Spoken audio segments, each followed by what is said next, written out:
দোস্ত, প্রকৃত অপরাধীদের সাথে মামলায় জড়ানো হচ্ছে অনেক নিরপরাধ মানুষকে। সারজিস আলম বলেন, আন্দোলনে শহীদদের নিয়ে দেশে ব্যবসা শুরু হয়েছে। দোস্ত, অন্যদিকে ঘটে গেল আজব এক ঘটনা। বাংলাদেশের এক দর্শককে চুপ থাকতে বললেন ভারতীয় দর্শকরা। সালাম, নমস্কার দোস্ত। 5ই আগস্ট 2024 গণঅভ্যুত্থানের মুখে পড়ে দেশ ছেড়ে পালিয়ে যান সাবেক প্রধানমন্ত্রী শেখ হাসিনা।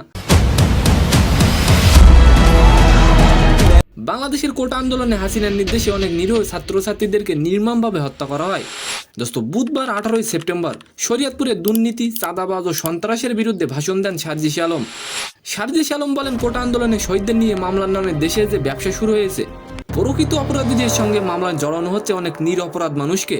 দোস্ত, সারজিস আলম কথাটি কি ঠিক বলেছেন? আপনার মতামতটি অবশ্যই কমেন্ট করে যাবেন।